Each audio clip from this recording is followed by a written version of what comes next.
Nous sommes ici dans un Google Site que j'ai créé, dans lequel j'ai invité un certain nombre de personnes afin d'élaborer un dossier. Alors bien entendu, ce Google Site est un Google Site privé, c'est-à-dire en d'autres termes un wiki, un endroit où nous allons travailler ensemble et co-rédiger un certain nombre de documents.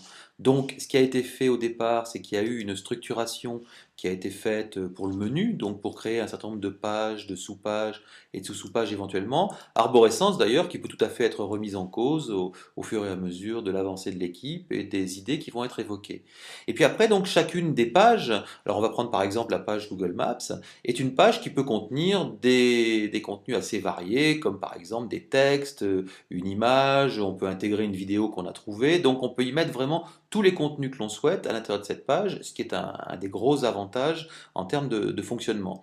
Et puis après, bon, on peut voir aussi comment on peut fonctionner. Par exemple, si je rentre dans la page Google Site, comme toutes les pages, j'ai la possibilité ici de venir modifier la page, un peu comme si j'avais un traitement de texte et que je remettais la page en édition. Donc je vais dire je vais modifier la page.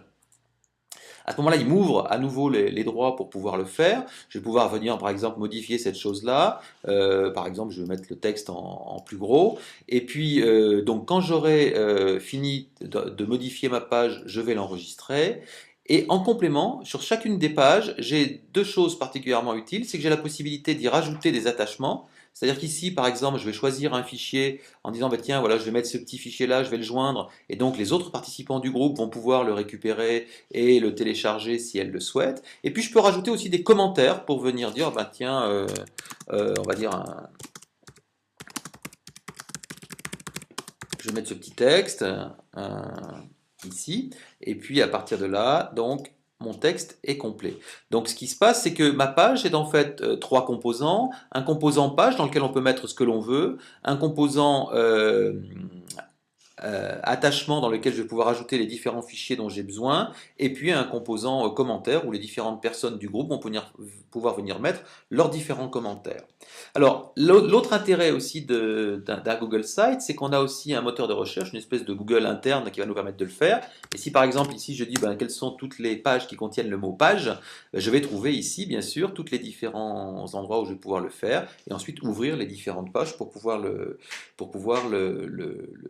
contrôler.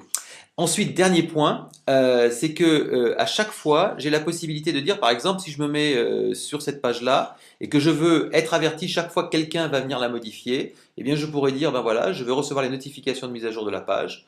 Ou si jamais je voulais recevoir toutes les notifications chaque fois qu'il y a quelque chose qui bouge, eh bien, je dirais recevoir les notifications de la mise à jour du site. Ce qui fait que je serai averti à la minute à chaque fois que quelqu'un modifiera tout ou partie de n'importe quelle page dans le site. Une bonne façon d'être alerté.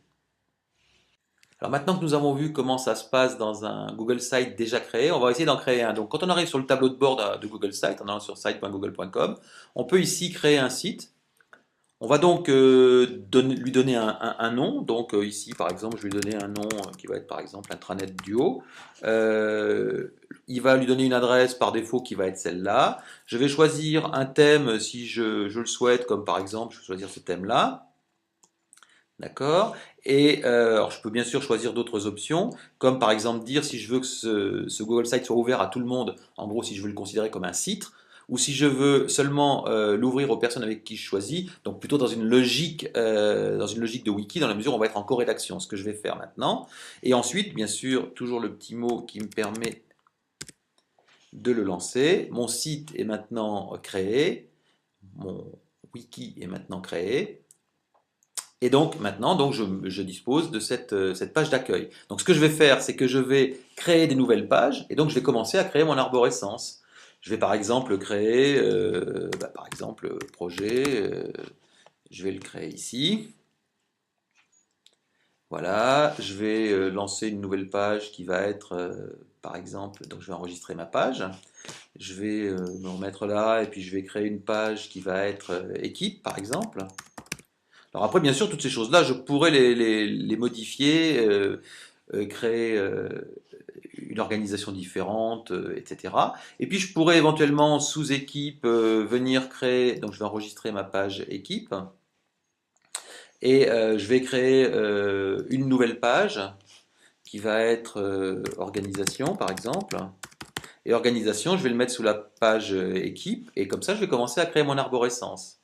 D'accord? Et c'est ainsi que je vais finalement, au fur et à mesure, créer ma structure d'organisation et que par la suite, bien sûr, je vais aller inviter les personnes que je veux voir venir dans ce wiki. Donc ça veut dire que je vais partager ce site. Je vais dire par exemple que j'invite Sylvie, d'accord? Et puis j'invite cette personne, je lui donne un statut de collaborateur, donc à ce moment-là, elle pourra venir modifier les pages. Je mets éventuellement un petit message, j'envoie mon message, et à partir de là, elle va recevoir une notification, et ainsi, on va pouvoir commencer à travailler ensemble sur ce site. Et bien entendu, comme pour tout à l'heure, toutes les pages sont ouvertes en écriture aux différentes personnes avec ce bouton magique qui est modifier la page. Et c'est comme ça qu'au fil des jours et des semaines, on va pouvoir faire évoluer un outil dans lequel on va être dans une co-rédaction intégrale.